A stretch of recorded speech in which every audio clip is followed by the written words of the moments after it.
how do you think you can help the team improve based on what you did in the first 2 games, and how can you do that better?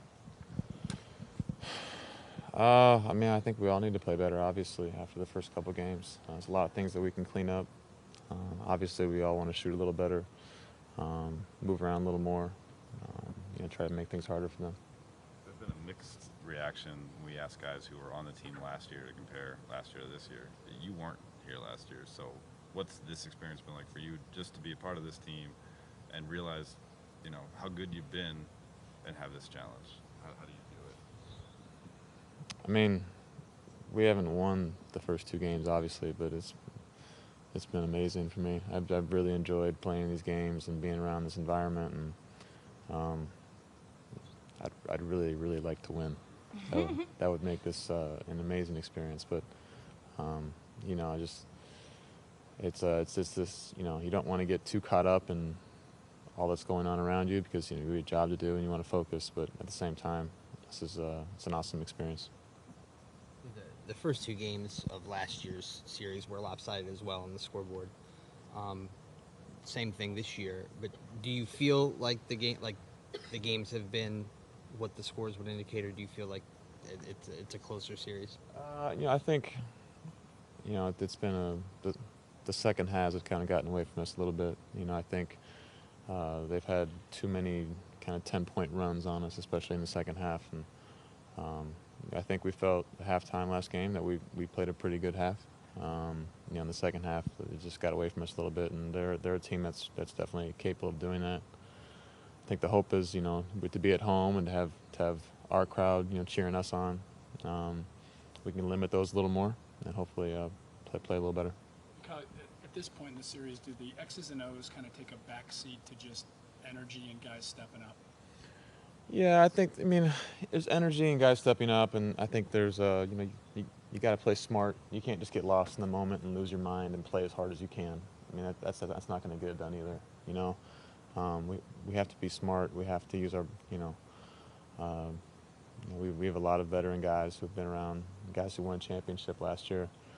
We need to rely on that. We got to go out there and play smart and not let them do the things that help them get going. Is there a certain comfort about being at home on the home court, and how does that, or how can that translate into your play or the team's play overall?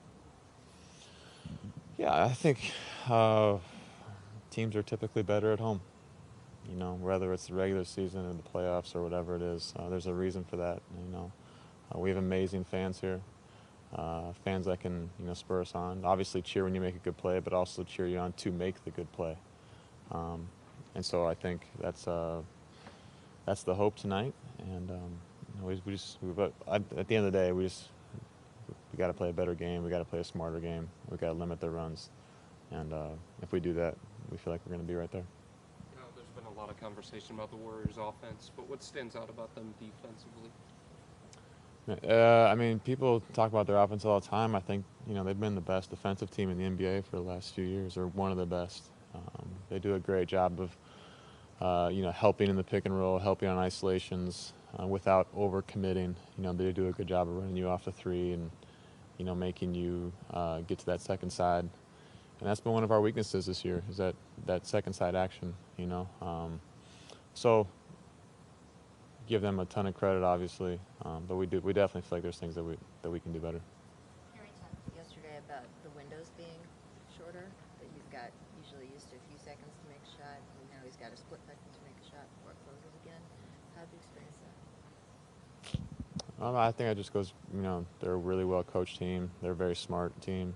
They do a good job of, like I said, showing help, but then closing back out. They're a very versatile team. They can switch a lot of things. They have a lot of guys who can guard, different people, big, smalls. That's part of what makes them special. You've played against them pre-Durant and now post-Durant. How does he change them defensively? Well, I mean, he's maybe the longest guy on the court. Off the top of my head, he's right there. He's obviously in isolations, he's able to contest. He's up at the rim, being able to contest there. He's able to get in passing lanes. I think if you're 7 feet and you're engaged, you can be a great defender. And I think just adding to who they already are, obviously that's a huge plus for them. With the contributions that you and Darren made in the postseason, is the finals just a whole different beast, and you kind of just have to get your feet wet in order to get used to it, or is it the same thing to you? Yeah, no, I think for sure. I mean, there's probably a little bit of that, you know. I think for me personally, I mean, we've had these long breaks in between series, and I hadn't been very good in any series in game 1 and 2 as far as making shots. I mean, just, you know, it's a rhythm thing. And so I'm hoping as the series goes on that for me, you know, get some more looks and be able to knock them down. Was there a moment, though, you said, I can't get sucked up in the aura and the atmosphere when you told yourself, you know, you got to snap out of it? Yeah, no, I think that was just game 1. I think, you know, the thing that you don't think about when you think about the finals, you know, it's just everything else that comes with it and all the waiting. You know, all this waiting between games and between series and all the conversations, you know, with you guys and with each other. And it's like, man, let's get this ball up in the air, let's go play. And I think, so to have game 1 finally come, I think that for me, that was like, the ball went up and it's like, okay, now we can just play basketball again. But there's a lot going on between games here. You guys still talk about believing that you can win this series? And Absolutely. Absolutely. And I think that's one of the advantages of, you know, being in the finals, this team, the 3rd year in a row, and the series. I mean, they were down 0-2 every year, right? I think. No, it was 1-1. 1-1 in the first year. Last year, I'd be down 0-2, down 3-1. I mean, there's been 1,000 conversations about that. And, you know, we got to get one first. You know, we got to get this one at home, and, you know, let's keep building from there. But the series is far from over. We know that.